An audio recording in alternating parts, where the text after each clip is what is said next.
accompagnement humain, mais également physique. Voilà. Alors, nous allons poursuivre donc notre salon. Le deuxième panel que je m'en vais vous introduire a pour thème transfert de technologie et innovation pour un développement inclusif et durable. Et pour justement modérer ce panel, je vais inviter ici Monsieur Josué Cha. Alors, Monsieur Josué Cha, après 8 ans d'expérience dans le secteur de la banque digitale, il apporte son expertise dans le développement produit et commercial de la FinTech CMOA, pardon. La passion des technologies comme le WhatsApp bot et son intégration aux solutions de paiement, de même que le mobile money, font désormais partie de leur univers. Il se positionne désormais en spécialiste produit de FinTech, consultant en transformation digitale, consultance également en paiement numérique, consultance en blockchain et crypto-monnaie. Monsieur Josué Cha, il est Head Product and Consumer Acquiring chez CMOA Group. Il est spécialiste monnaie numérique, DFI, blockchain et cryptocurrency. Il est spécialiste certifié DFI, LDMM, DFI, Leading Digital Money Market. Je vais vous demander, s'il vous plaît, de nous suivre pour ce panel si vous nous regardez en ligne. Une seule et unique demande, que vous partagiez ce direct si vous êtes sur Facebook ou encore sur Zoom ou même sur YouTube, ou que vous invitiez encore d'autres personnes à nous rejoindre pour ce panel. Alors, juste également au moment où va se tenir ce panel, nous avons un atelier de formation ici. Et pour les personnes qui sont inscrites à cet atelier, c'est le moment de rejoindre, s'il vous plaît, votre salle. Je vais donc inviter notre modérateur, Monsieur Josué Cha, à me rejoindre ici. Et Monsieur Josué Cha se fera le plaisir de vous présenter les différents panélistes. Merci beaucoup.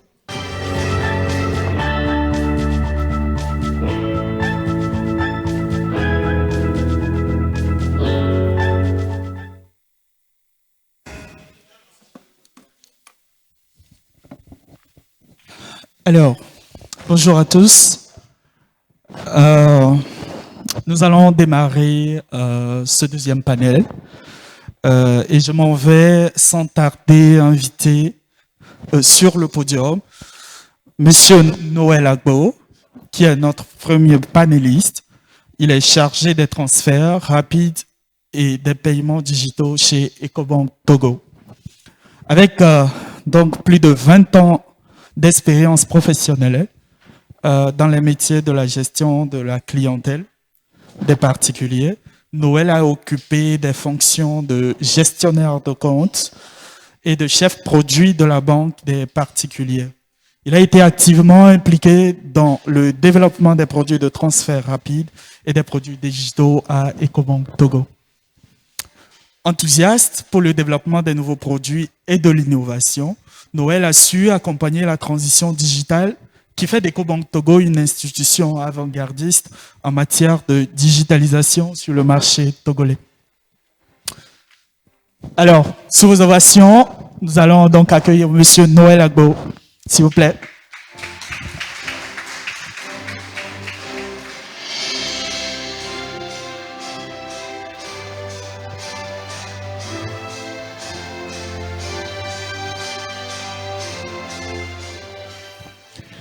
Alors, sans plus tarder, nous allons également cette fois-ci accueillir notre deuxième panéliste qui sera avec nous en ligne. Il s'agit de Hervé Garcia, consultant en transformation digitale et innovation, diplômé de l'Université de droit et de sciences économiques de Montpellier, DEA économie spatiale, régionale et urbaine, licence en droit privé de l'entreprise. Il démarre son parcours professionnel en 1988 dans la vente à distance pour un leader du marché français, responsable des études marketing, puis de l'organisation des relations clientèle. Il pilote le lancement de nouveaux services multicanaux et la refonte des parcours clients. En 1998, il rejoint l'entreprise de services numériques international, le groupe CGI, comme consultant métier, expert de la relation client. Rattaché aux lignes d'affaires internationales, il opère sur plusieurs marchés européens en pleine mutation. Télécom, énergie et utilités spatiales, consultant principal puis directeur conseil, intervenant, développement durable aux écoles supérieures de commerce. Il est même en particulier une étude de l'e-santé en Afrique subsaharienne pour le compte de l'infrastructure Trust Fund. Instrument du partenariat Europe-Afrique pour les infrastructures avec organisation d'ateliers au Kenya et au Sénégal. En 2015, expert indépendant, il a l'opportunité de formuler un projet de renforcement par satellite du réseau de communication du gouvernement du Burkina Faso pour le compte de l'agence luxembourgeoise de développement. Auditeur, il évaluera plus tard le projet de développement des points d'échange Internet de l'Union africaine. Récemment, Axis, Namibie, Nigeria et Éthiopie. Enfin, en 2019, nouveau, sollicité par le Luxembourg, il recommandera la mise en œuvre d'un programme de financement de l'innovation et de l'entrepreneuriat comme suite logique du projet Axis Congo au Rwanda. Acteur et analyste de la transformation digitale des organisations et des territoires, la recherche et le développement, l'innovation technologique au service du développement nourrissent son expérience Europe-Afrique. Alors, sous vos ovations, nous allons accueillir en ligne Hervé Garcia.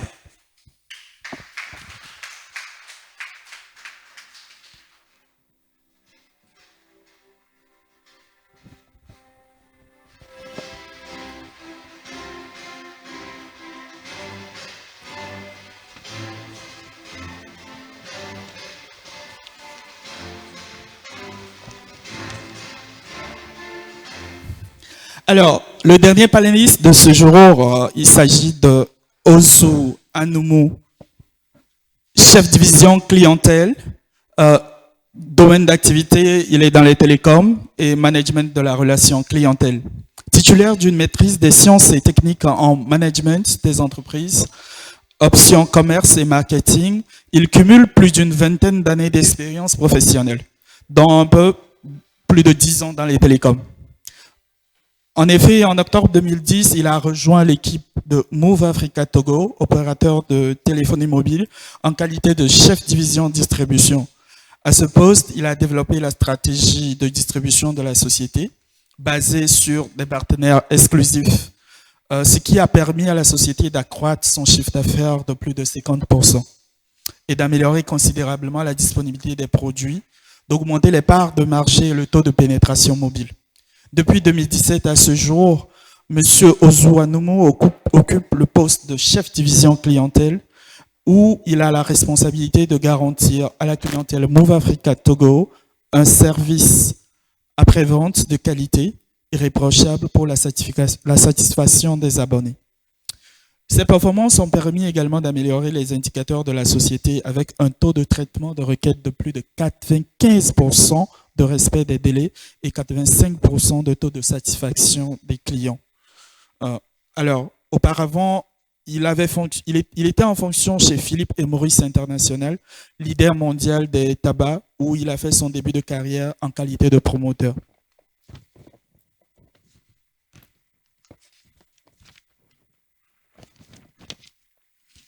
Alors, dès janvier, il a été promu superviseur de distribution où il a mis en place un réseau de distribution qui a permis d'accroître tous les indicateurs de performance pour les produits de société, entre autres, le taux de couverture, le taux de disponibilité, le taux de présence de parts de marché et de chiffre d'affaires. Au cours de sa carrière chez Philippe et Maurice, il a eu à occuper les postes de superviseur de promotion et celui de trade marketer. Son parcours professionnel a également été marqué par un passage chez Franmilk Togo en qualité d'assistant chef service vente durant la période au cours de laquelle il a permis de renforcer le positionnement des produits Franmilk sur le marché togolais, d'accroître la visibilité des produits, d'animer le circuit de distribution des produits et de développer les points de vente de ces mêmes produits-là. Alors, chère assemblée, aidez-moi à acclamer et à ovationner M. Ozu Anoumou sur le plateau.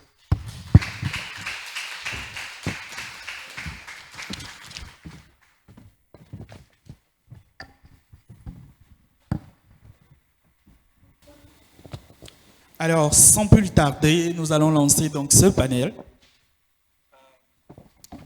dont je rappelle le thème, transfert de technologie et innovation pour un développement inclusif et durable. Alors, chers invités, soyez les bienvenus au Salon Ferrin, essentiellement à ce panel 2, qui a pour thème transfert de technologie et innovation pour un développement inclusif et durable. Merci Josué. Merci. Alors, l'agenda va se dérouler comme suit. Nous avons les objectifs du panel, les attentes. D'accord. Parlant des objectifs du panel, ce panel devra nous permettre de définir la notion de transfert de technologie et d'innovation, de faire un lien entre les deux notions. Ensuite, identifier probablement les acteurs en matière de transfert de technologie, de montrer également l'impact du transfert de technologie et de l'innovation dans le processus de développement durable et inclusif. Sans s'arrêter là, bien sûr, parce que nous allons également prendre les interventions de l'assistance, ici aussi bien qu'en ligne, de présenter donc les mécanismes d'aide à la recherche et à l'innovation dans notre pays. Voilà donc le décor planté, et je pense que nous allons entrer dans le vif du sujet, en vous laissant peut-être de mieux le faire vous-même, peut-être une brève présentation de chacun de vous, et ensuite nous allons entrer dans le vif du sujet. Juste une petite minute. Merci. À vous. On commence donc par M. Noël Ebo. Merci Josué pour cette introduction. Et je félicite vraiment l'organisation, les organisateurs par rapport à ce salon qui a vraiment de l'impact sur les gens. Et le sujet qui est le nôtre est un sujet crucial concernant le transfert de technologies. Donc nous comptons à partir de ce débat pouvoir échanger entre nous par rapport à ce sujet et apporter plus d'éclaircissements et par rapport à l'utilité et à tout ce qu'il y a comme étape, tout ce qu'il y a comme besoin en termes de transfert de technologie. Merci beaucoup. Donc, je tiens d'abord à remercier les organisateurs pour avoir initié ce salon. C'est vraiment une opportunité pour nous de partager avec l'assistance l'expérience, bien le peu d'expérience que nous avons en la matière. Et aujourd'hui, parler de transfert de technologie, je pense que c'est un thème qui est vraiment à la vogue, sans oublier également le développement, et un développement qui doit se faire, comme on le dit le plus souvent, durable, donc avec tous ces enjeux. Et on espère qu'au sortir de cette rencontre, nous serons à même, ou bien les participants seront à même d'avoir vraiment pris, d'avoir une maîtrise de ce qui va être dit ici. Donc, une fois encore, merci à vous tous d'être présents à cet échange d'idées.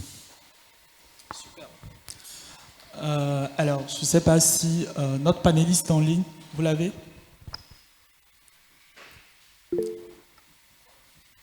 Oui, monsieur Hervé Garcia, un petit mot d'introduction, s'il vous plaît.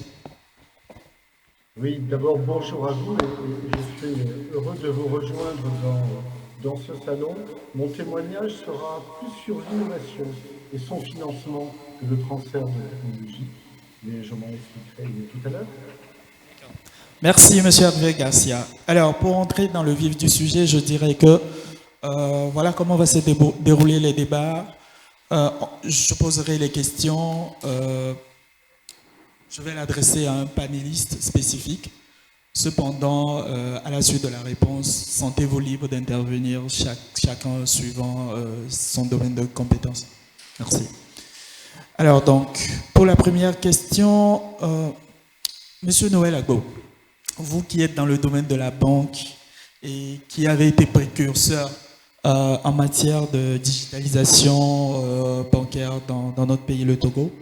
Dites-nous, quand on parle de transfert de technologie, de quoi parle-t-on exactement? Merci Josué.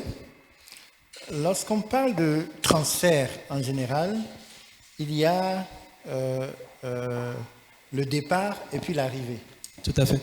Et ensuite, il y a l'objet du transfert. Donc, lorsqu'on parle de transfert de technologie, l'objet, c'est la technologie. Ce qui veut dire qu'au préalable, il y a une institution, il y a quelqu'un qui a mis en place, qui a développé une technologie et qui maîtrise sa technologie. Et ensuite, il y a un besoin, quelqu'un qui est dans le besoin d'acquérir cette technologie.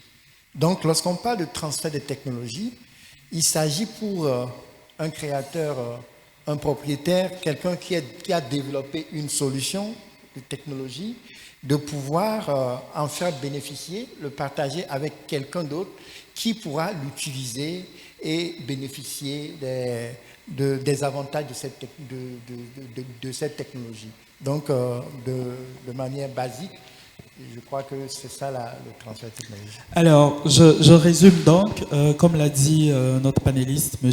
Agbo-Noël, qui parle de transfert de technologie, parle d'abord d'un objet, d'accord, donc dans ce cas précis, la technologie, et donc son transfert, ce sont des parts d'une entité qui maîtrise déjà cette technologie-là, et ensuite donc, on va devoir la transférer vers une autre entité B qui a le besoin de cette technologie qui était préalablement déjà maîtrisée par une autre entité A. C'est bien cela? Exact. Ok. Monsieur Ouzou, vous avez quelque chose à ajouter sur le sujet? Non, je pense que M. Agbo ici a vraiment défini ce que c'est que le transfert de technologie. Et il faut dire que le transfert de technologie peut s'élargir à beaucoup de domaines. Ça peut être dans le domaine de la connaissance, ça peut être dans le domaine de la maîtrise d'un certain nombre de process, d'accord, d'un certain nombre de procédures qui permettent vraiment de fabriquer ou bien de manager, ainsi de suite. Donc, ça englobe un domaine vraiment très large. Donc, je pense qu'au fur et à mesure des échanges, nous allons revenir là-dessus. Merci, M. Ouzou. Je rappelle que c'est le chef division service clientèle chez MOVE.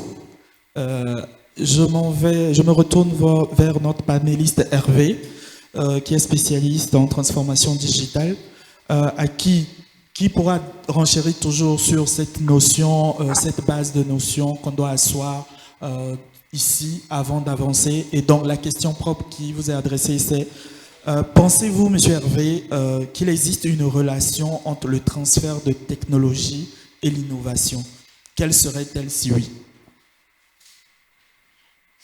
Il y a en effet une relation assez étroite, même si on a l'habitude de différencier ce qui est la recherche et le développement, qui d'ailleurs va conduire après à du transfert de technologie.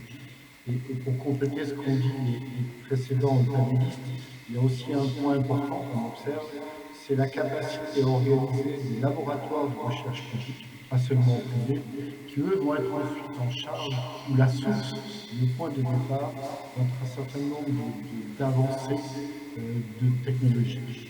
Ça, c'est en effet une branche. C'est la branche qui va s'occuper de s'assurer qu'il y a une technologie qui va d'un point A à un point B.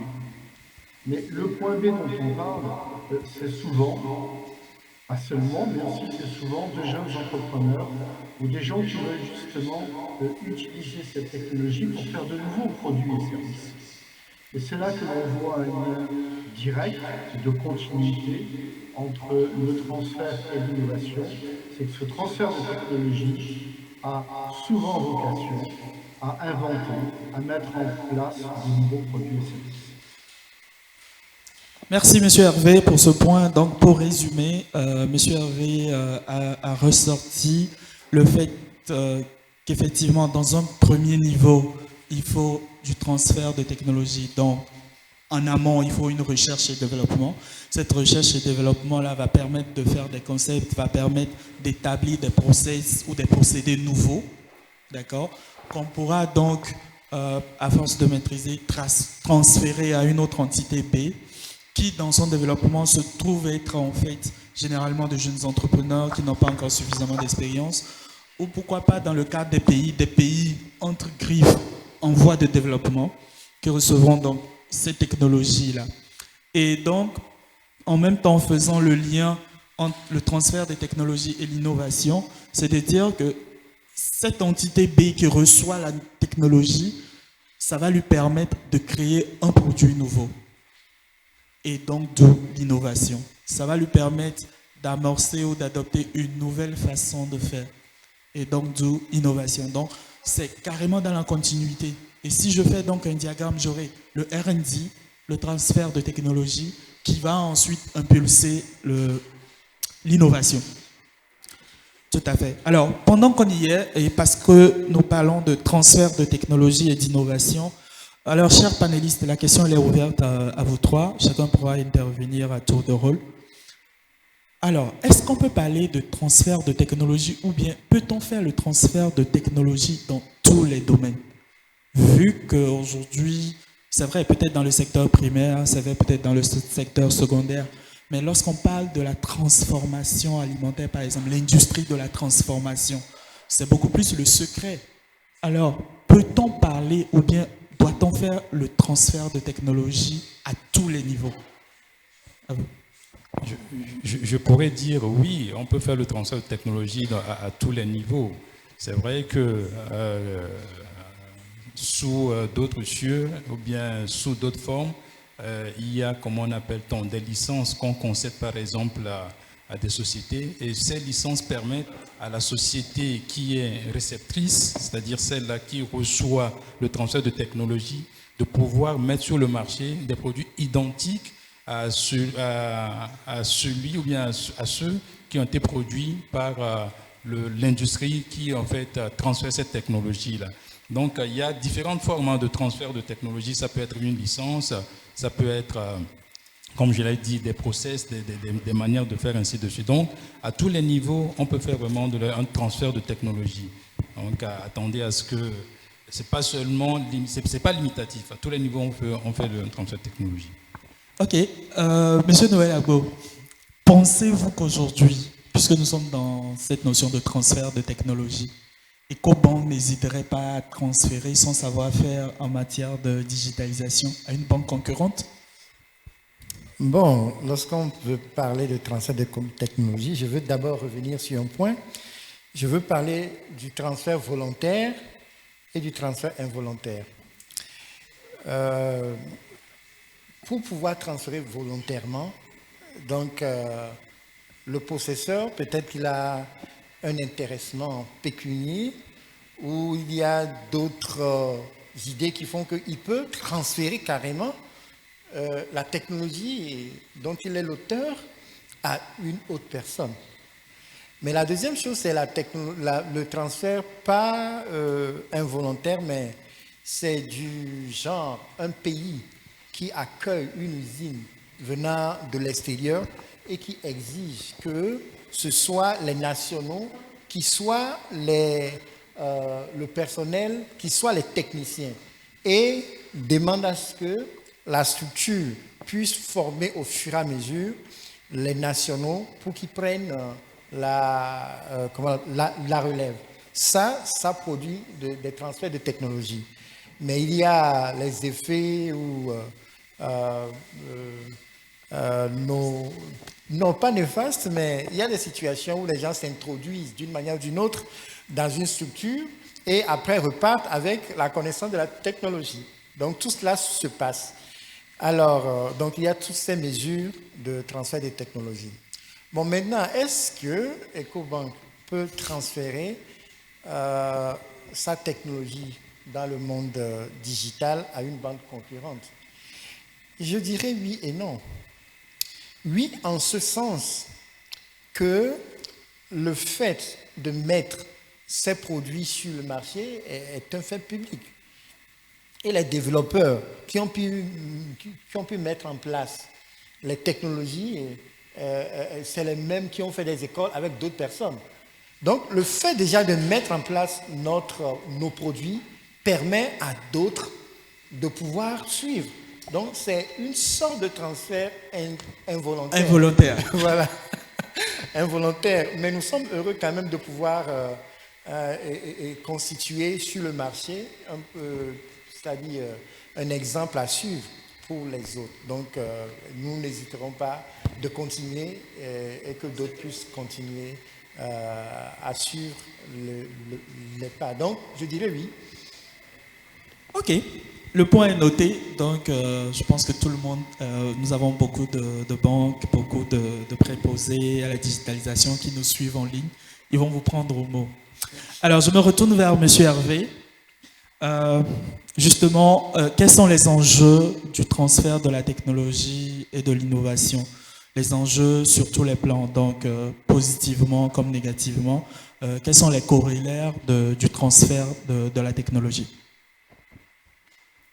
Il y a en effet un premier point que vous avez fort judicieusement souligné, c'est que celui qui a investi en recherche et développement pour mettre en place une nouvelle technologie voudra en effet en avoir le fruit. Et ça s'appelle la propriété intellectuelle. Et dans le monde que l'on a, il y a en effet tout un régime de propriété, de brevets, qui fait qu'on en donne la licence.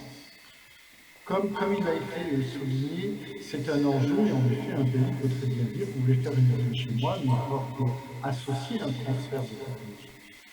Et puis d'autres vont en effet avoir une politique qui va être plus d'ouvrir cette nouvelle technologie, parce qu'en fin de compte, ils auront plus d'avantages à ce qu'elle se diffuse qu'à en toucher, je dirais, des royalties dessus. Et donc à favoriser une espèce d'innovation ouverte. Et en ce sens, il y a un autre lien avec l'innovation, c'est que, comme il a été souligné, une fois qu'un nouveau produit sort, il est rapidement imité. Parce que cette technologie-là, notamment en matière de digital, elle est relativement accessible et que l'on peut reproduire assez vite. Donc il y a un effet assez direct sur le fait que l'on veut contraindre ou pas un marché et que certains acteurs vont être en système de protéger. C'est assez typique d'ailleurs de l'industrie pharmaceutique. Et puis d'autres, au contraire, vont avoir une volonté de promouvoir une technologie parce qu'ils auront tout simplement un intérêt à ce que, par exemple, la communication se développe, à ce que les flux de paiement se développent, parce qu'au final, tout le monde y sera gagnant. Et c'est là que l'on voit des stratégies d'acteurs qui peuvent être différentes, où certains vont parier sur la diffusion pour avoir quelque chose qui va être gagnant-gagnant. Et tout ça, c'est pas neuf, en effet, je dirais, sur les acteurs, parce que,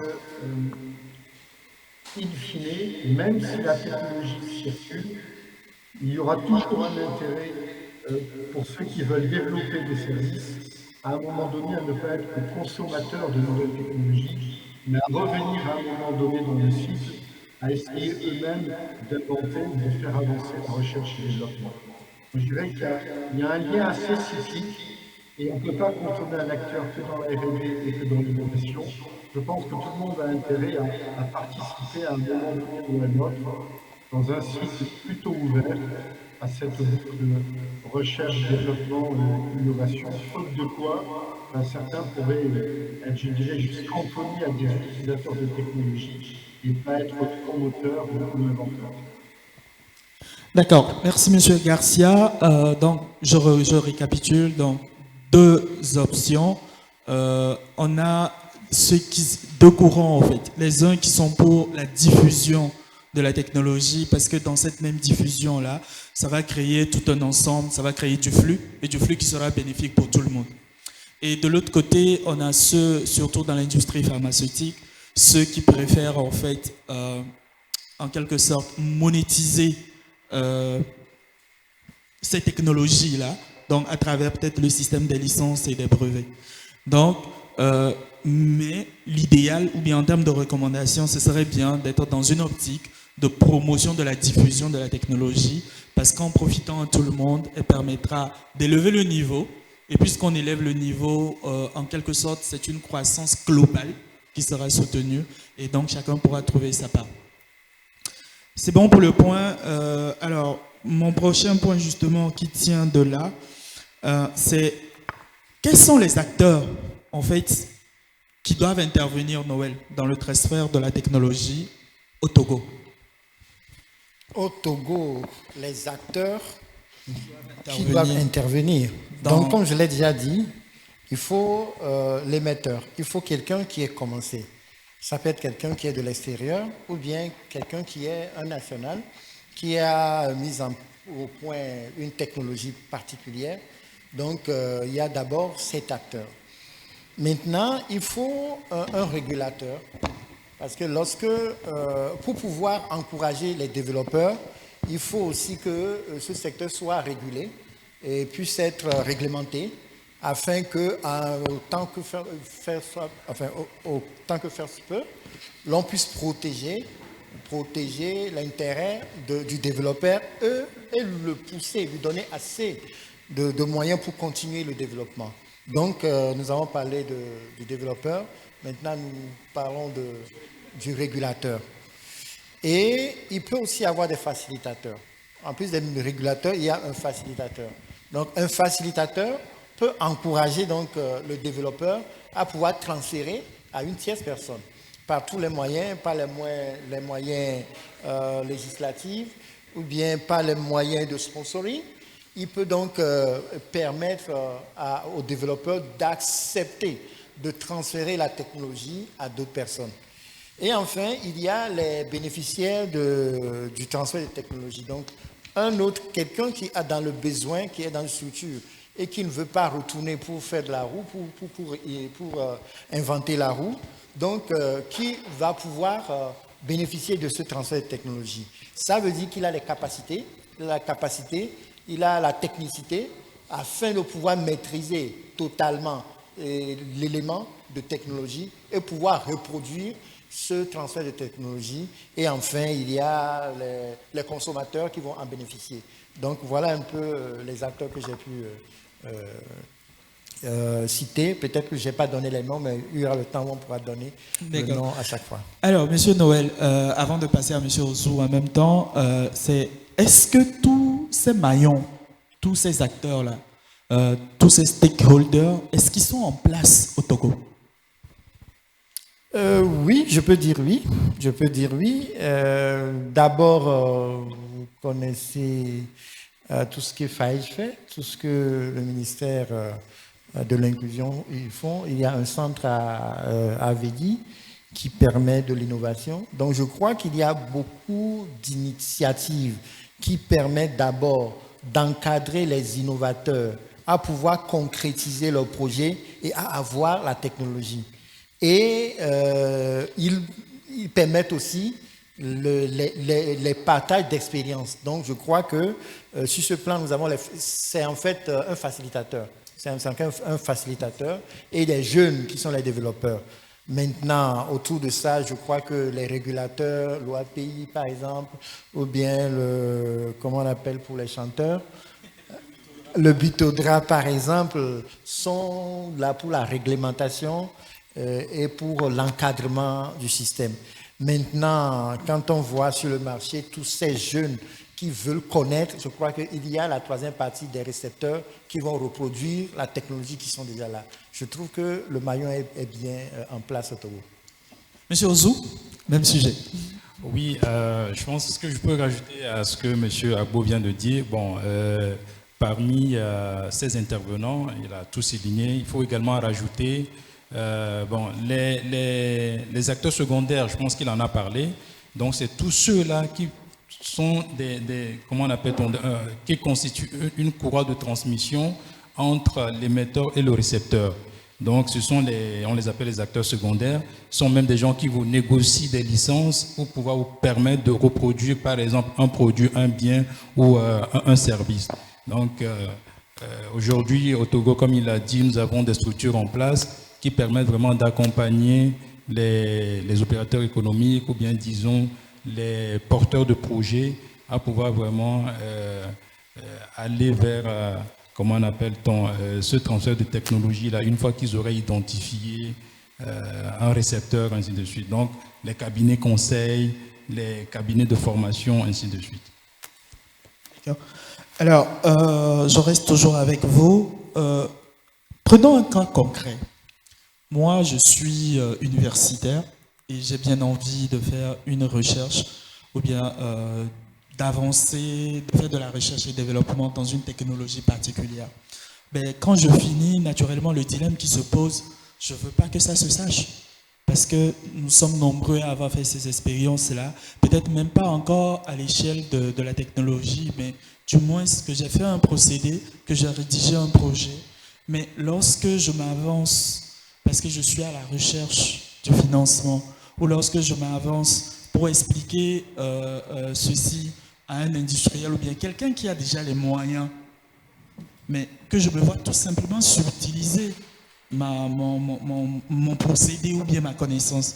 Aujourd'hui, de manière concrète, parce que je sais effectivement, comme l'a dit M. Hervé, sous d'autres cieux, il y a le principe des brevets ou des licences où on dépose, c'est connu, c'est sûr de tout le monde, les procédés sont assez simplifiés, je le fais.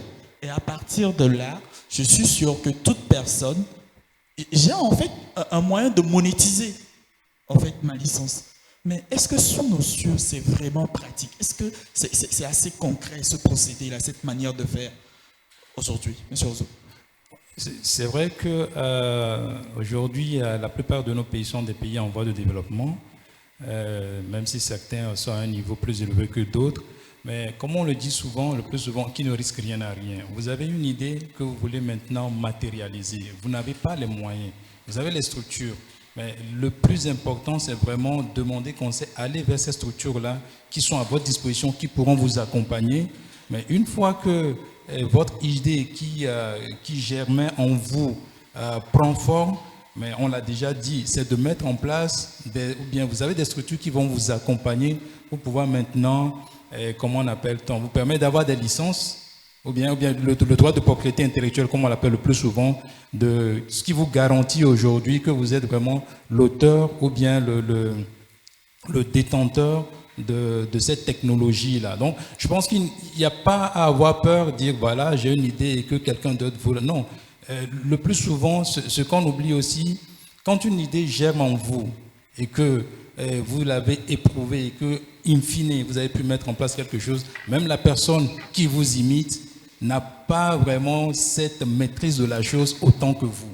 Même s'il le copie, le temps de copier, mais vous, on a parlé de recherche et développement, le temps de copier, mais vous êtes encore à un autre niveau qui vous permet vraiment d'améliorer ce que vous avez, ce qui a été, comment on appelle-t-on, imité, ainsi de suite. Donc, je pense qu'il n'y a pas à s'en faire pour cela, dire que j'ai une idée et que je la garde pour moi-même.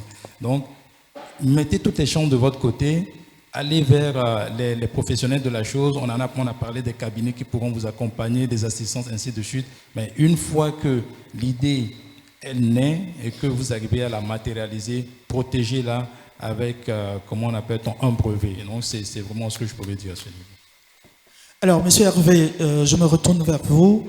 En termes de procédure, process pour le dépôt de brevet ou le dépôt de licence sur une innovation ou une technologie, concrètement, en termes d'étapes, comment ça se passe? Je vais essayer de vous répondre. Je ne suis pas un spécialiste, mais j'ai simplement vous donner un éclairage. Je sais que c'est un procédé, en tout cas pour ce que l'on connaît en France, qui est assez particulier et qui demande une spécialité. J'en veux pour preuve que dans tous les laboratoires de recherche publique, il y a toujours à un moment donné quelqu'un qui est en charge de faire une déclaration. Alors en France, on a un Institut national de la propriété industrielle, mais qui est en charge en fait de tout ce processus qui consiste en fait à remplir et publier un brevet, sachant qu'il y a aussi des niveaux au niveau international, notamment américain, et il y a en fait une activité dans ces laboratoires qui consiste à publier beaucoup, souvent, et parfois même pas forcément pour des procédés complets. Donc, je ne peux pas vous répondre sur le processus administratif, mais je peux vous dire qu'il occupe beaucoup de gens dans les laboratoires de recherche, voire les grandes sociétés, parce qu'en effet, il y a un enjeu à publier du brevet et à s'assurer, entre guillemets, que l'on a marqué un territoire. C'est d'ailleurs l'occasion de revenir sur le point d'avant, puisque je parle de la recherche, c'est que dans les acteurs qui me semble important de considérer pour la richesse d'un territoire, c'est l'enseignement supérieur et la recherche, et que s'il y a un autre acteur qui a intérêt à ce que cela se développe, c'est bien l'État en tant que régulateur, c'est-à-dire qui doit non seulement s'assurer que les procédés de protection existent, mais qui doit s'assurer que dans certains domaines, il investit dans la matière grise et qui incite un certain nombre d'acteurs à se spécialiser dans des domaines qui vont l'intéresser, notamment de recherche et développement. Merci, Monsieur Garcia. On reste toujours avec vous. Mais avant, je récapitule. Donc, effectivement, les différents acteurs, comme on l'a identifié, il faut un régulateur, sinon des régulateurs. Il faut des facilitateurs, notamment.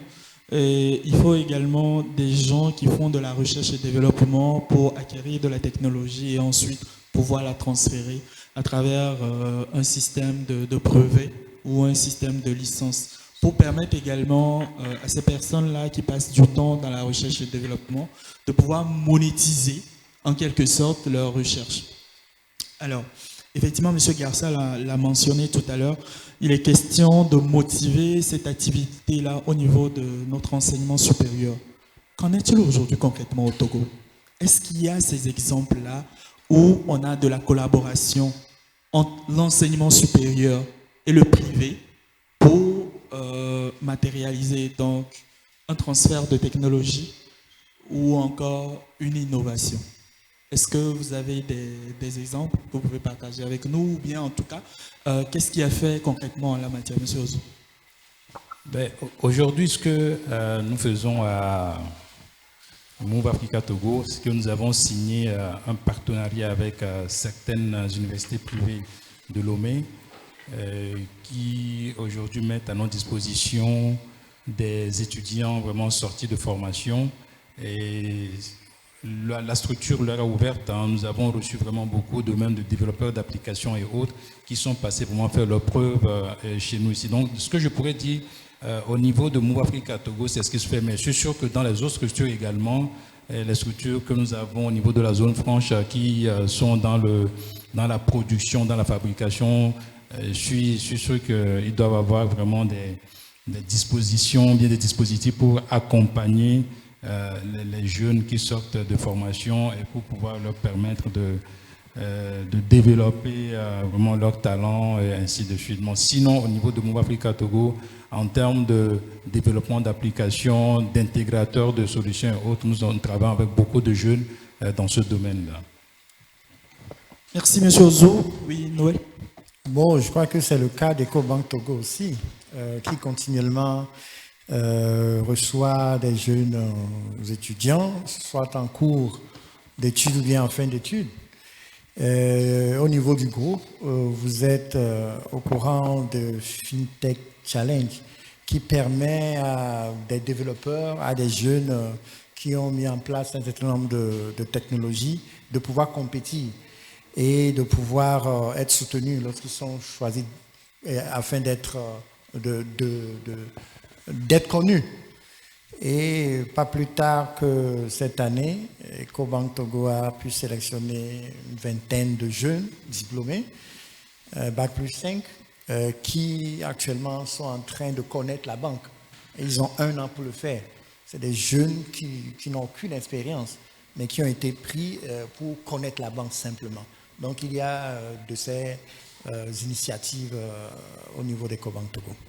Tout à fait, c'est noté le point, mais en fait, je voudrais effectivement, tel que vous l'avez exposé, c'est dans le sens des entreprises qui transfèrent vers des jeunes qui n'ont pas encore de l'expérience. Mon point aujourd'hui, c'est de dire, nous avons en fait de l'enseignement supérieur qui est censé être le vivier de la recherche et développement. Donc maintenant, comment est-ce qu'on peut organiser, comment est-ce que nous pouvons structurer une collaboration où on peut inciter cet enseignement supérieur-là à la recherche de nouvelles technologies, à la recherche de nouveaux procédés qu'ils seront en même de monétiser et qui permettra donc à nos structures, à nos organisations, à nos industries de faire des avancées. Nous avons l'INSI qui est censé former des ingénieurs dans ce pays. Nous avons EAMO qui est un vivier d'architectes à travers toute l'Afrique, qui est dans notre pays. Et donc, clairement, nous avons également l'Esteba, qui est une structure qui s'occupe de tout ce qui est hygiène sanitaire et alimentaire. Mais pour moi, ce que nous aimerions voir peut-être au sortir de ce panel, c'est peut-être d'avoir ces recommandations-là, de comment est-ce qu'on pourrait organiser cette collaboration entre l'enseignement supérieur qui a tout le temps l'oisiveté, parce que les étudiants sont en cours de formation, de faire des recherches, d'élaborer des procédés et d'avoir une garantie qu'en le faisant, effectivement, des sociétés qui sont dans le privé ou pourquoi pas dans le public pourront prendre possession de ces technologies qui sont inventées là pour innover et faire quelque chose de nouveau. Donc, quelles seraient vos recommandations? Oui, je pense qu'on avait abordé le point, même si c'est de façon embryonnaire, le fait même de donner cette possibilité aux jeunes étudiants sortis d'école ou bien en cours de formation de pouvoir mettre en application ce qu'ils ont fait, je pense que c'est déjà un début. Bon, l'idée, elle est là, comme vous l'avez dit, ce sont des idées à approfondir, mais comme nos pays sont des pays qui sont en voie de développement, de toute façon, ce sont des choses qui vont venir, même si ça tarde à venir. Mais il y a un début, il suffit maintenant de mettre ça dans un cadre formel avec tout ce qui va avec. Et puis, je pense que le besoin est là. Nos pays sont appelés à se développer. Je pense que ça a été dit ce matin lors du premier panel.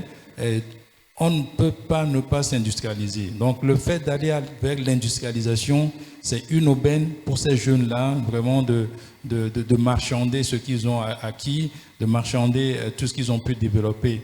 Donc, comme je l'avais dit, au niveau de Move dans notre domaine, donc nous sommes beaucoup plus consommateurs de tout ce qui est application destinée à l'utilisation du mobile, destiné à l'utilisation du mobile money. Donc, à notre niveau, vraiment, c'est cet aspect qui nous intéresse, cet aspect de la chose qui nous intéresse. Mais au-delà de ça, pour les grosses structures qui sont, comme je l'ai dit, dans la production, dans la fabrication, sûrement que ça va se faire réellement. Je trouve que c'est une question d'organisation. Tout y est actuellement pour le faire. Mais le problème, c'est que dès que les étudiants quittent l'école, ils sont laissés à eux-mêmes.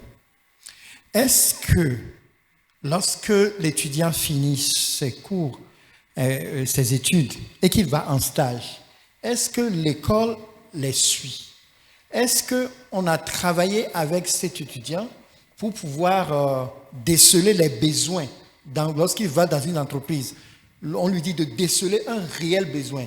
Et que si l'étudiant décèle ce besoin et finit le stage, est-ce qu'il y a un cadre pour qu'il soit suivi et puisse développer faire des recherches pour trouver une solution à ses besoins? Je crois que c'est ce qu'il n'y a pas. Donc c'est ce maillon qui manque. Si on fait vraiment l'organisation, bon, c'est peut-être le financement. Dans quel cas sera financée cette recherche? Dans quel cas est-ce que l'étudiant doit financer? Bon, je crois que c'est là le problème. Mais ce qu'il y a à faire maintenant, c'est qu'il est question, au moins pour les top 10, les top 5 d'une promotion, que l'école puisse les suivre lorsqu'ils arrivent à obtenir un stage, ou même par rapport à leur habilité, l'école peut négocier des stages particuliers pour ces gens. Donc, une fois qu'ils ont les stages, ils doivent travailler avec eux pour qu'ils puissent avoir, non seulement être là, faire le coursier dans la structure, mais à pouvoir être impliqués, à pouvoir découvrir, à pouvoir analyser, à pouvoir ressortir les besoins en innovation, et lorsqu'ils arrivent à mettre en place, je crois que les structures ne pourront que les consommer. Donc, je crois que si on arrive à mettre en place ces stratégies au niveau de l'université, au niveau des écoles, on pourra avoir réellement des gens qui vont faire de l'innovation. Ces stages, ces opportunités vont permettre aux jeunes de faire de l'innovation, et je crois que le marché est là pour consommer. Alors, je retiens donc qu'il faut un cadre adéquat pour le suivi des étudiants qui font de la recherche. Ce cadre-là devait permettre également de faire un suivi post-intégration en entreprise, un suivi pour s'assurer effectivement qu'ils font véritablement de la recherche, ou bien au sortir de leur stage, ou bien de leur immersion en entreprise, qu'il y ait vraiment une plus-value qu'ils apportent dans leur procédé. Alors justement, restons là. Donc je me retourne vers Hervé, qui peut faire peut-être un partage d'expérience avec nous, comme ça se fait de l'autre côté en France, sur la question comment peut-être organiser ce cadre-là. Et en point 2, peut-être nous dire, donc nous allons passer dans l'autre moitié du thème, qui est en fait la relation entre transfert de technologie, innovation et développement durable et inclusif. Merci. Hervé? Il y a plusieurs mécanismes qui existent, en tout cas, si je dois prendre là l'exemple français, et je vais garder la distinction entre ce qui est de la recherche et développement, qui consiste à repousser un état de l'art scientifique, et de l'autre côté de l'innovation, qui a une technologie qui est disponible, mais qu'on va par exemple innover dans son utilisation, que ce soit un procédé de commercialisation ou autre.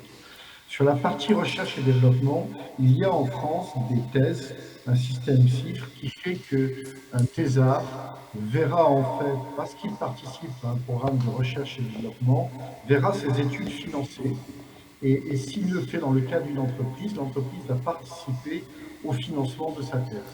Ça, c'est un premier mécanisme qui existe, qui fait que ce n'est pas seulement l'État qui subventionne, mais ça peut être aussi une entreprise qui va y trouver un intérêt fiscal. Ça, c'est un premier mécanisme qui existe, qui est assez largement diffusé et qui, dans tous les mécanismes aujourd'hui d'aide, notamment de l'État français, est toujours inclus. C'est-à-dire qu'on demande comme condition pour avoir une subvention qu'il y ait à un moment donné un thésard ou quelqu'un dont on finance en fait la recherche. En fait, sa recherche, plus exactement celle du laboratoire dans lequel il travaille. Ça, c'est un premier mécanisme sur la partie financement de la R&D. Il y a un autre mécanisme qui existe sur la partie innovation, et je ne parle pas des appels à projets, mais qui est en fait de stimuler chez les jeunes diplômés toute la notion d'entrepreneuriat. Parce qu'en effet, tout le monde n'a pas envie de se lancer forcément dans l'aventure. Certains sont plus ambitieux ou plus à risque que d'autres. En tout cas, il y a dans les parcours de formation des incitations, des modules qui forment et qui préparent les étudiants à créer une entreprise, à être au courant des mécanismes qui existent, à être au courant des acteurs et surtout à être au courant des démarches à faire. Donc voilà deux exemples. Il y en a un qui va s'assurer que l'on peut financer la recherche et développement via des thèses et des mécanismes fiscaux. Et puis de l'autre côté, souvent dans les enseignements supérieurs, on va en fait initier et former de jeunes diplômés pour identifier ou stimuler ceux qui ont envie de se lancer dans l'aventure. Évidemment, s'ils se lancent dans l'aventure, il faut qu'il y ait des programmes d'aide. Et ça, c'est probablement un autre volet que vous aborderez après, comment on finance l'innovation. Alors, Monsieur Garcia, on reste avec vous. Du coup, si je récapitule, il faut d'abord, dans un premier temps, des mécanismes de subvention, de recherche. D'accord? Il faut également peut-être des programmes d'aide, mais il faut souligner que ces mécanismes ne doivent pas être exclusivement ceux de l'État. On peut avoir des partenariats avec des sociétés, c'est-à-dire ce qui amène donc nos sociétés à avoir déjà même en leur sein, par exemple, des sujets à étudier. Et je crois que c'est peut-être le cas de la FinTech Challenge, où EcoBank met des thèmes sur lesquels il voudrait que des étudiants concourent. Donc peut-être c'est une pratique qu'il va falloir généraliser et donc donner matière au moulin de ces étudiants-là. Et de l'autre côté, peut-être c'est de financer carrément la recherche, c'est-à-dire avoir de manière formelle ce canevas-là qui permet à des étudiants ou bien à des chercheurs de pouvoir proposer des thèses de recherche et donc que la société pourra étudier, analyser et voir si elle est intéressée à financer. Donc ça c'est le point. Alors Garcia, je reviens justement là-dessus pour dire la deuxième partie qui est donc aujourd'hui, quelle relation il y aurait entre le transfert de technologie, l'innovation et le développement durable et inclusif? Il n'y a pas de lien direct. Je voudrais même dire que si l'on pousse un peu, c'est pas parce qu'on fait du transfert de technologie et d'innovation que forcément on va avoir comme résultant un développement durable et inclusif. J'en veux pour preuve le désordre qui agite la planète là, depuis le sommet de Rio en matière de changement climatique. On voit bien que ce n'est pas garanti. Quand on veut garantir un développement durable, pas seulement au sens de la planète en général, mais inclusif sur un territoire, il faut commencer par penser le territoire. C'est-à-dire qu'il faut mettre au service du territoire et de ses enjeux sociétaux ou stratégiques, il faut mettre justement la technologie, sa recherche et son innovation à son service. C'est-à-dire en quelque sorte la flécher, la guider. Et vous avez évoqué tout à l'heure, ou un autre participant a évoqué la notion de régulateur. Oui, il faut que l'État soit régulateur et qu'il impulse une politique économique qui dise que la technologie, la recherche, elle doit être fléchée et orientée sur des besoins des populations et des territoires.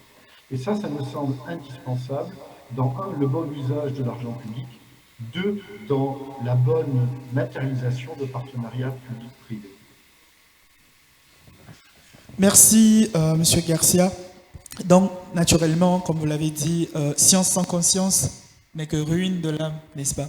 Effectivement, à aucun moment on ne peut garantir que le transfert de technologie ou de l'innovation est un gage de développement durable. Il faut guider ces technologies-là. Il faut orienter, sinon encadrer ces technologies. Et pour preuve, je dirais... alors,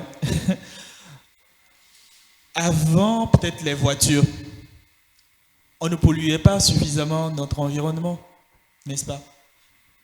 Mais quand même, les voitures, ça a été une technologie, ça a été une avancée qui est venue sous nos cieux.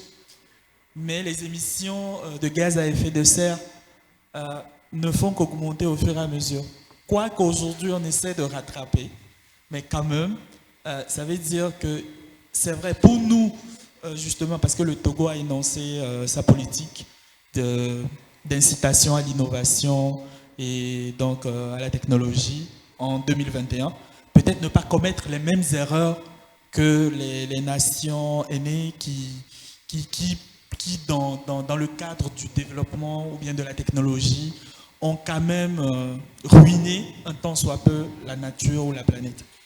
Monsieur Ozou. Oui, ce que je voudrais rajouter, c'est vrai qu'il n'y a pas de lien direct, mais aujourd'hui, on s'efforce à faire de sorte que tout projet de développement vraiment tienne compte de ces aspects-là, c'est-à-dire la protection de l'environnement, l'équité de la société, ce qu'on appelle le plus souvent la RSE, la responsabilité sociétale. Donc, pour revenir à ce que vous aviez dit tout à l'heure, il est vrai que, bon, par le passé, on produisait des véhicules qui ont pollué, mais aujourd'hui, la tendance est vers l'énergie renouvelable. Donc, il est vrai qu'il n'y a pas de cause, il n'y a pas de lien direct, mais l'idée, ou bien l'idéal, c'est qu'on puisse vraiment tendre vers, comment dirais-je, cette façon de préserver notre environnement en produisant des biens et des services qui ne soient pas néfastes pour notre environnement. Donc, comme je l'ai dit, aujourd'hui, sont les véhicules électriques qu'on essaie de promouvoir. On essaie de promouvoir l'énergie verte, ainsi de suite. Donc, ce sont des pistes de solutions qui nous permettent aujourd'hui vraiment de faire en sorte qu'on puisse aller, c'est-à-dire faire ce lien-là entre transfert de technologie et puis développement durable. Alors, Noël, je reviens à toi. Justement, alors, puisqu'on a parlé de responsabilité sociétale d'entreprise, il est question aujourd'hui de... C'est vrai, quand on fait de l'innovation, quand on fait le transfert de la technologie, il y a la place des employés qui disparaît. J'en sais quelque chose. C'est pour dire que peut-être Hervé aussi est là, Hervé soutiendra mon point. Quand on fait de la digitalisation, par exemple, qui est une technologie qui arrive, qu'on adopte, ou peut-être une innovation, ça permet d'aller vite, ça permet peut-être d'utiliser moins d'employés. Et donc forcément, il y a une place à libérer. Parce qu'on va quelque part libérer un certain nombre d'employés. Et ça se passe pas seulement dans le domaine de la digitalisation. Je m'attarde là parce que nous avons la banque digitale et nous avons le mobile money, d'accord? En tout cas, le telco. C'est pourquoi je m'attarde sur la digitalisation. Mais c'est de dire, aujourd'hui, peut-être, comme on l'a énoncé, science sans conscience n'est que ruine de l'âme. C'est peut-être dans cet aspect durabilité du transfert de la technologie et de l'innovation, c'est de voir comment est-ce que nous apportons une prise en compte de la responsabilité sociétale de l'entreprise. Comment garantir l'employabilité de nos collaborateurs, des employés, des travailleurs et de la population en général, au même moment qu'on est en train d'évoluer, au même moment qu'on est en train de faire le transfert de la technologie, au même moment où on veut produire plus et plus efficacement. Voilà, Noël. Je peux dire que c'est peut-être, comment on dit, un serpent qui se mord la queue. Mais il y a une chose que j'aime dans ça, c'est que la technologie n'est pas une fin à soi. Lorsqu'il y a une structure a un objectif, et l'objectif final, c'est ce à quoi on tient. Si je viens dans le cadre de la digitalisation en fait n'est pas une fin en soi. Ça ne vient que dans la réalisation d'un objectif. L'objectif c'est quoi? C'est la satisfaction du client. Donc si on part de la satisfaction du client et qu'on se rend compte qu'en automatisant un certain nombre de process, le client sera plus satisfait, il aura un gain de temps, il n'aura plus à se déplacer, même un dimanche, il peut initier une transaction. Nous voyons que ça va dans la satisfaction du client. Donc, la digitalisation n'est pas la fin, mais c'est la satisfaction du client qui est la fin. Maintenant, si cette digitalisation doit amener à libérer un certain nombre de postes, la question est comment est-ce qu'on l'organise? Est-ce que est-ce qu'on dévance la chose en appuyant, parce qu'on connaît déjà la chaîne du processus qui sera marquée par la digitalisation. Il est question de former les gens, de leur ouvrir des esprits, ceux qui peuvent se mettre à leur propre compte et pourra apporter quelque chose d'externe à la banque. Donc, il y a un certain nombre d'éléments qu'on doit mettre en place dans la responsabilité sociale de l'entreprise. Mais c'est des effets qui viendront tôt ou tard. Et ce qui fait que même les employés eux-mêmes doivent pouvoir devancer ces types de mutations pour en profiter et ne pas en perdre. Alors, Monsieur Hervé Gassia, justement, parlant de durabilité, c'est vrai que dans votre première intervention, nous sommes restés sur la protection de l'environnement, mais parlant de la responsabilité sociétale de l'entreprise, quelles seraient vos recommandations pour des pays en voie de développement qui amorcent donc des politiques nationales pour motiver l'innovation, pour motiver le transfert de technologies? Quels sont les garde-fous qu'il faut mettre pour orienter et guider cette innovation ou cette cause vers la technologie?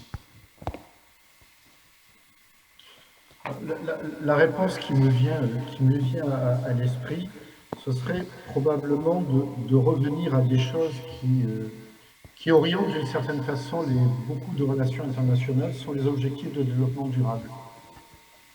Parce que ça va donner un cadre dans lequel on va associer le changement climatique, mais qui devrait être quand même porté par les pays qui ont le plus pollué, le développement économique et le développement humain. Et je pense qu'une manière de se recaler vers quelque chose qui est raisonné, qui fait qu'en effet, comme vous le disiez, on va prendre par an la technologie parce que la digitalisation, c'est bien, que ça réduit les coûts, mais on va avoir une réflexion qui va au-delà. Je pense qu'une manière de cadrer tout ça, tant pour un régulateur, un État, qu'une entreprise, c'est bien de se revenir et de se dire que quand elle mène un projet, quand elle mène une stratégie, en quoi est-ce qu'elle aide à répondre à des objectifs sociaux, économiques et environnementaux du territoire sur lequel elle opère. Ça peut être un guide pour formuler ses politiques et ses stratégies. Merci, Monsieur Garcia. Effectivement, donc je retiens il faut prendre en compte dans nos stratégies le volet humain, le volet environnemental, en allant donc au-delà juste de la simple technologie ou bien de la simple avancée économique. Donc, à la fois volet humain, volet économique, quelle est la portée sur l'environnement. Donc, ça fait partie des éléments qu'on retiendra comme recommandation. Alors, voici un autre point qui est assez intéressant parce que, parlant du transfert de la technologie, comment est-ce qu'on sécurise son innovation? Comment est-ce qu'on peut sécuriser notre innovation? Je pense qu'on en a peut-être déjà parlé un peu, mais peut-être voilà le vrai point. Oui, je pense que le point a été abordé. Aujourd'hui, pour sécuriser notre innovation, nous avons des structures pour cela. Nous avons les licences, les brevets qui nous permettent d'avoir cette paternité de notre invention. Et voilà, c'est les éléments qu'on pourra aujourd'hui citer comme dispositifs mis en place pour pouvoir sécuriser une innovation, une technologie.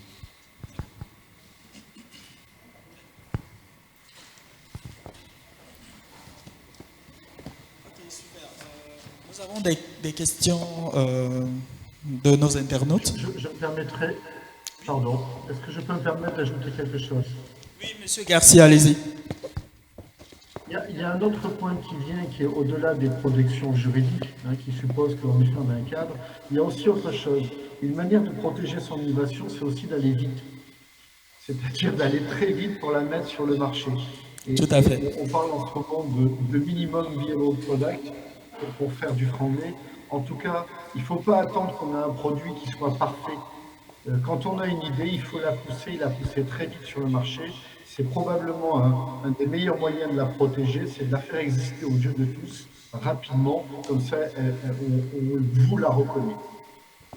Merci Monsieur Garcia. Donc le dernier point, effectivement, c'est assez important. L'autre manière de protéger son invention, son innovation, c'est de la lancer rapidement, n'est-ce pas? Et on améliore après. Exact. Tout à fait. Exactement.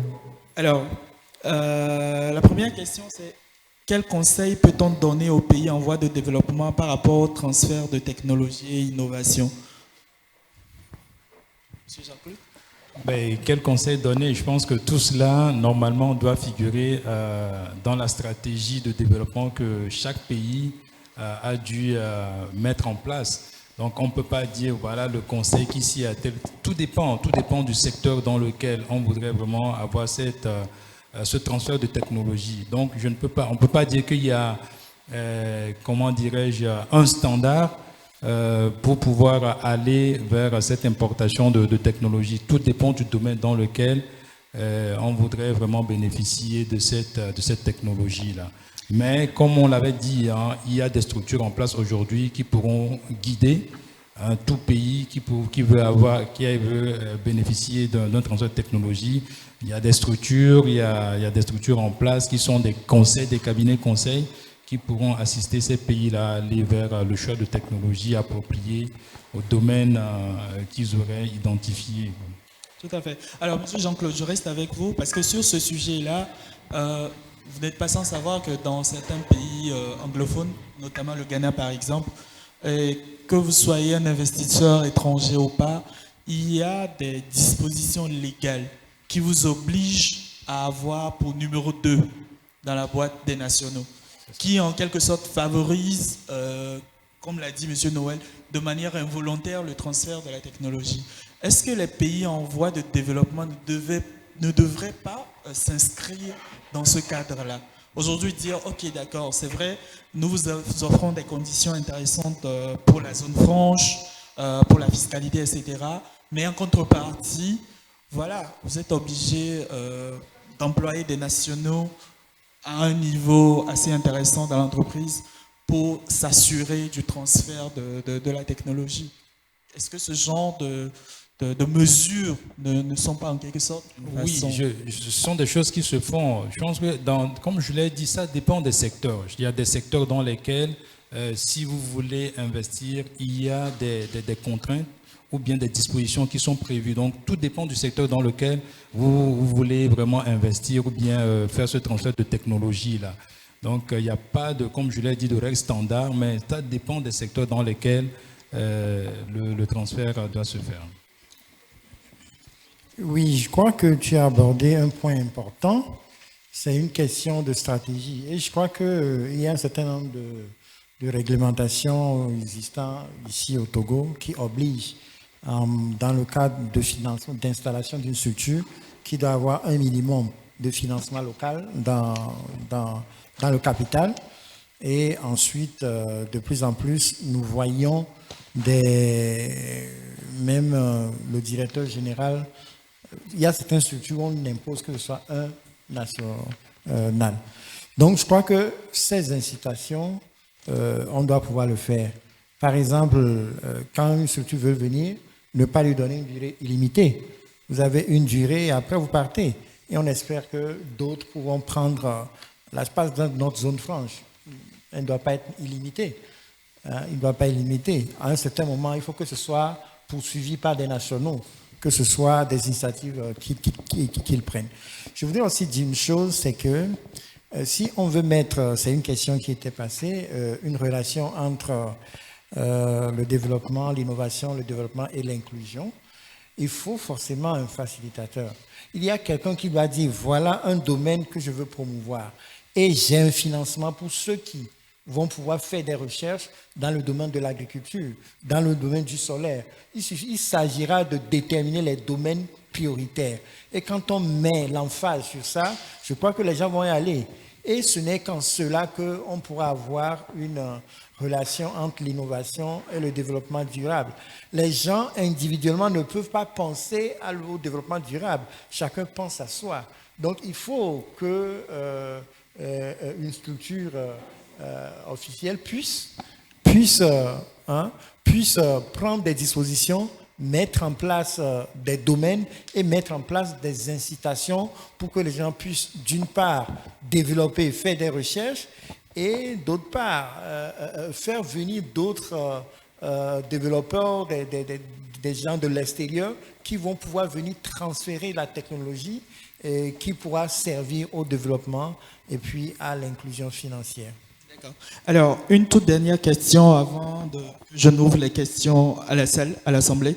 C'est, Monsieur Garcia, est-ce qu'on peut dire aujourd'hui que écrire un livre est un canal de transmission de la technologie? C'est souvent une carte de visite. Je pense pas que je pense que ça fait partie d'un acte où à un moment donné on a envie en effet de publier. Il y a un certain nombre de thèses qui ensuite donnent lieu à des livres. Je pense que c'est un moyen de diffuser une idée ou une connaissance. C'est pas le seul. Les autres sont aussi on a parlé déjà de tous ces mécanismes de brevet, de mise en œuvre, d'utilisation. Donc je dirais qu'un livre est un bel exercice. C'est une manière de rendre public, mais c'est pas le seul, je pense, pour diffuser, en tout cas de mon point de vue. D'accord. Alors, donc, comme l'a dit M. Garcia, oui, les écrits peuvent être des canaux de diffusion de connaissances, mais ce ne sont pas les seuls. Il y a l'apprentissage, il y a l'intégration, le jumelage. La formation, tout à fait. Effectivement, je reste sur le sujet parce que généralement, on a dit que l'Afrique a perdu beaucoup de sa connaissance, beaucoup de ses capacités parce que c'était par une tradition orale. Et donc, la transmission, parfois, a été tronquée ou perdue à un moment donné parce que, justement, c'était une transmission orale. Donc, c'est d'où, peut-être dans notre contexte, où l'écrit est censé être vraiment quelque chose d'assez important et où, d'accord, pour un transfert local de la technologie, il faudrait que ce qu'on connaît ou bien ce qu'on maîtrise déjà, qu'on sache le codifier et donc pouvoir le transférer à la jeune génération. Sinon, ça ne se fera pas. On aura des gens qui vont exceller par moment, qui vont maîtriser une technologie par moment, et lorsqu'elles partent ou lorsqu'elles viennent à disparaître, la technologie disparaît avec eux. Voilà, alors Monsieur Garcia, c'était en fait le point. Oui, je vais, si vous me permettez, le continuer à développer cette idée. Sur en effet tradition écrite ou orale, je pense que ce qui fait vivre à un moment donné un savoir-faire ou une connaissance, c'est pas juste un livre ou du digital, des choses, mais c'est bien un ensemble. Et l'ensemble, ça peut être un lieu. Et l'université, par exemple, est un lieu excellent. Vous allez faire vivre une connaissance, la perpétuer et la transmettre.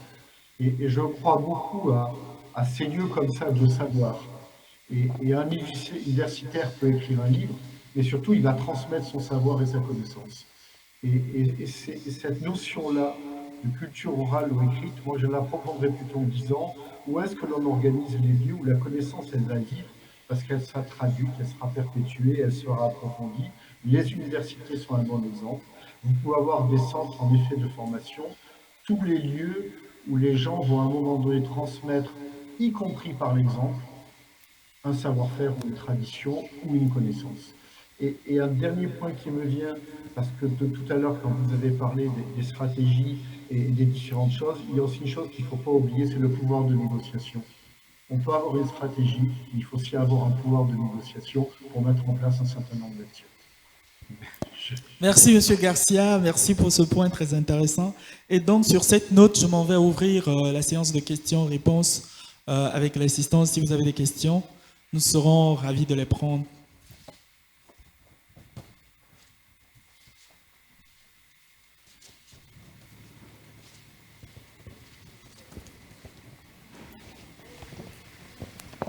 Bonjour. Donc, je suis Patience Adivon, board member de l'Omé Business School, qui forme justement pour les filières en technologie et également les filières en management. Et également, je suis RDA, donc à la Société Générale France.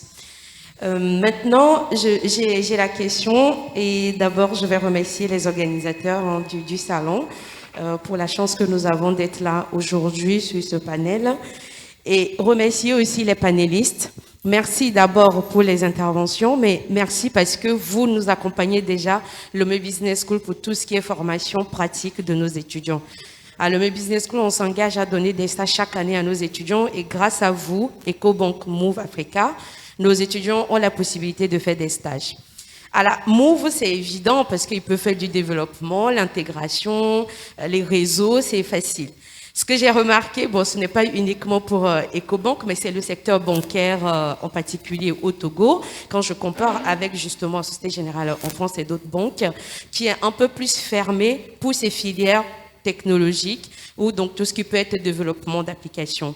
Alors que par exemple, quand je prends une banque pour tout ce qui est CBS, donc le Core Banking System, qui regroupe tout en logiciel, en tant qu'école, c'est difficile d'en parler et de former tant que le jeune n'est pas réellement dans la société qui utilise ces core banking systems et d'autres outils pour la banque. Donc, en ce moment, ça devient un peu difficile pour des jeunes étudiants de proposer des solutions. Il y a toujours certains qui arrivent, mais du coup, ce n'est pas vulgarisé. Et comme ce n'est pas vulgarisé, ils ne peuvent pas, ils ont du mal.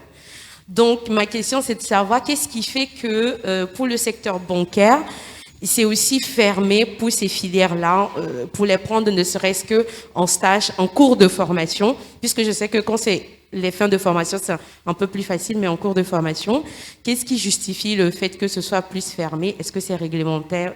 Voilà, juste pour ma propre curiosité. Et la deuxième question, c'est par rapport en fait aux recherches. Nous avons aussi voulu inciter les jeunes à faire de la recherche. Donc, ils ont souvent comme projet d'étude aller dans les sociétés, collecter les informations pour que je puisse innover, il faut que je connaisse le marché, il faut que je sache ce qui se passe et après, je peux proposer aussi des axes d'amélioration, je peux aussi contribuer à l'évolution. Sauf qu'on est souvent confronté aussi à des difficultés pour collecter les informations. Donc, c'est de savoir par rapport à Move, Africa et EcoBank et également peut-être d'autres sociétés si vous avez l'information. Est-ce qu'il existe aujourd'hui des solutions pour pouvoir financer les études de ces étudiants-là, donc pour les financer, et également faciliter en tout cas l'accès à l'information puisque souvent ils sont bloqués parce que c'est confidentiel. Un étudiant qui est en logistique et qui veut aider à bien modéliser tout le process, il est un peu confronté, il n'a pas l'information, il n'a pas par exemple le coût, le prix, comment on s'approvisionne, donc c'est difficile par exemple de pouvoir contribuer également. Donc si vous savez s'il y a des solutions qui existent, peut-être pour vos sociétés ou d'autres sociétés, on est preneur puisque je sais que mes étudiants sont dans la salle, ça peut les intéresser. Merci beaucoup. Alors, on va prendre une seconde question, histoire de laisser le temps aux panélistes de répondre. Oui.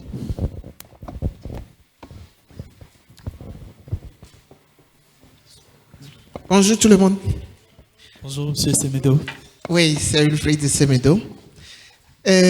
Moi, ma question, c'est de savoir comment est-ce que ce soit dans le secteur privé ou que ce soit au niveau du sommet de l'État, lors des marchés où il y a nécessité de mettre en œuvre un certain niveau de technologie, comment est-ce que c'est formulé dans le contrat pour que, à la fin, on puisse transférer la compétence, puisque généralement on dit oui, on va vous transmettre la compétence, mais à la fin, on se rend compte que tout est fait, mais ceux qui sont là, qui doivent prendre la compétence et avoir l'autonomie, on se rend compte, même un simple logiciel dans une entreprise, généralement on vous rassure, mais à la fin, on se rend compte que sans ces personnes, on ne peut pas bouger. Donc, comment est-ce que ça se fait, sachant très bien que pour transmettre une compétence à quelqu'un, il faut faire, la personne va voir, ensuite vous allez faire ensemble, ensuite vous laissez la personne faire, vous allez voir, et puis ça vous permet d'avoir vraiment la compétence. Comment est-ce que on peut arriver à atteindre cet objectif? Voilà ma question. Merci. Merci, M. Semedo. Je pense qu'on va commencer par Noël, par rapport à la question de notre chère intervenante. Je remercie beaucoup Madame Adivon par rapport à son intervention. Je suis très fier d'elle parce que je vois qu'il se soucie de la pré-étude des étudiants. Donc, ils ne se limitent pas seulement à former les gens, mais ils vont au-delà des études. Et la connaissance particulière que j'ai de leur manière de faire, je crois qu'ils ont vraiment la maîtrise de la technologie. Ils essaient réellement de mettre les gens dans un univers professionnel, déjà au cours de la formation. Et là, je vous en félicite. Maintenant, quant à ce qui concerne le fait qu'elle semble que les banques soient fermées, je dirais que en fait les banques ne sont pas fermées, mais la question est de savoir, dans la banque, il y a beaucoup de départements. Et peut-être ce qui concerne la technologie, aujourd'hui, vous allez au service informatique, vous verrez 4, 5, 10 personnes au plus sur 300 personnes. Donc, comment l'appelle-t-on, la proportion de personnes que nous pouvons recevoir dans la technologie est moindre que ce que nous pouvons recevoir généralement.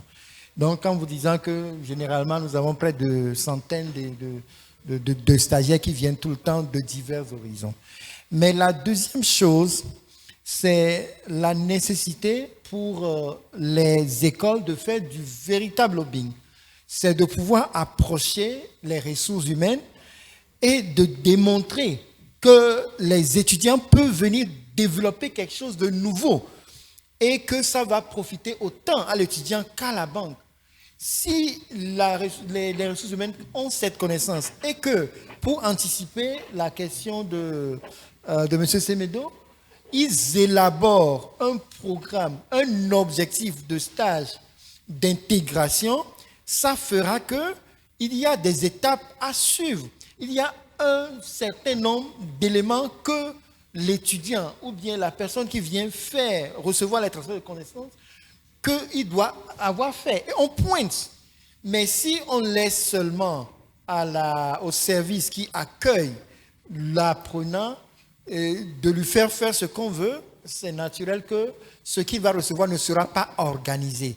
Donc, je dis 2 choses. La première chose, c'est de continuer comme vous le faites, en ayant souci des apprenants après les études. Mais la deuxième chose, c'est de ne pas vous fatiguer à faire du lobbying, à passer aux ressources humaines, à faire des présentations, à démontrer que vous avez de la compétence pour apporter quelque chose de spécial à la banque, à la structure. C'est en cela qu'on pourra peut-être mieux percer ce monde. Et comme je veux parler de transfert aussi, c'est que lorsque vous voulez faire un transfert de compétences, il faut avoir des objectifs précis pour que le formateur, celui qui doit transférer, sache ce qu'il doit faire, celui qui doit recevoir sache ce qu'il doit faire, et à la fin, on regarde, est-ce que ça a été réalisé? Est-ce que chacun a pu faire ce qu'il a à faire? Ce n'est qu'en cela qu'on pourra réellement faire des transferts de connaissances. Merci. Merci Noël. Monsieur Semedo, j'ajouterais peut-être à ce point en disant que nous en avons peut-être parlé un peu plus tôt. Nous avons dit que c'est une question de cadre, c'est une question de régulateur en fait. C'est-à-dire quelle est la stratégie de l'État? Quelle est la stratégie des différents participants au transfert de technologie, les différents acteurs? Certes, on l'avait dit tantôt, on a vu l'exemple au Ghana où on exige de manière contractuelle, par exemple, que le numéro 2 ou bien que le DG soit un national, etc., qui sont en fait des voies et moyens pour obliger un tant soit peu le transfert de la technologie. Mais encore, peut-être qu'il faudra ajouter aussi que c'est une question d'organisation et de suivi. Comme autant que cela vaut pour la relation entre les universités et les entreprises privées et publiques, autant cela vaut pour des partenaires extérieurs à l'État qui viendraient. Parce qu'il faut faire ce suivi-là. Qu'est-ce qui a été convenu dans les contrats? Qu'est-ce qui a été convenu? Qu'est-ce qui a été fait? Et en termes de suivi, est-ce que c'est respecté? Est-ce que vraiment le transfert a été opportun? Auquel cas, si cela n'a pas été effectif, peut-être qu'il faut améliorer. Il faut être plus coercitif dans les contrats et vraiment exiger le transfert de technologie. Alors, je pense que l'aspect contractuel est vraiment très important parce que c'est là où tout est défini. Même si il y a un cadre réglementaire pour ça, c'est au niveau du cadre contractuel que tous les aspects doivent être vraiment abordés et puis mis en place, quoi. Sinon, une fois que vous faussez cette partie, soyez-en sûr que vous allez être vraiment roulé dans la farine. Donc cet aspect contractuel, il faut vraiment le faire pour ne pas aucun aspect ne puisse vraiment vous échapper. Alors, merci Monsieur Ozou. Donc nous avons une question ici par rapport à quelles sont les solutions informatiques concrètes proposées par Ecobank. Vu que nous sommes déjà à la fin de ce panel, je vais les renvoyer plutôt à l'atelier qui va se tenir tout à l'heure, bien qu'il est déjà en cours, où il y a la présentation de tous les services digitaux de Ecobank. Le point 5, par rapport à votre expérience, quel plus pouvez-vous apporter pour les jeunes des pays en voie de développement? Disons quelques expériences. En tout cas, il y aura un mémo qui sera partagé, où vous aurez le retour de tout ce qui va bien. Au 21e siècle, avec cette pandémie, puisque vous êtes des sociétés de solutions digitales, est-ce que vous prévoyez dans vos perspectives et avec les opérateurs économiques de mettre des plateformes qui facilitera les échanges? Je pense qu'on en a parlé d'une façon ou d'une autre. Aujourd'hui, merci beaucoup à tous puisque nous sommes à la fin ainsi de ce panel. Nous avons eu l'honneur de recevoir comme panélistes respectivement M. Hervé Garcia depuis la France, d'accord, qui est spécialiste dans la transformation digitale. OK. Et M. Noël Agbo, qui lui est le chef service transfert et paiements digitaux chez EcoBank. Et monsieur Ozu Anumu, qui est lui chef division clientèle chez Move Money Africa. C'est Move Telecom Africa. Hein? Move Africa Togo. Voilà. Alors, merci pour tout, merci pour votre patience, merci d'avoir été là. Et nous allons donc accompagner respectivement les différents panélistes sous vos ovations. Merci beaucoup à Monsieur Cha, merci également à nos panélistes. Comme au précédent panel, je vous demandais, et bien sûr accompagné par les hôtesses, que vous puissiez aller faire la photo de souvenir à l'entrée de la salle. Alors, je veux également particulièrement remercier Monsieur Cha d'avoir fait un appel ou un rappel sur l'atelier numéro 2, les solutions digitales offertes par EcoBank Togo.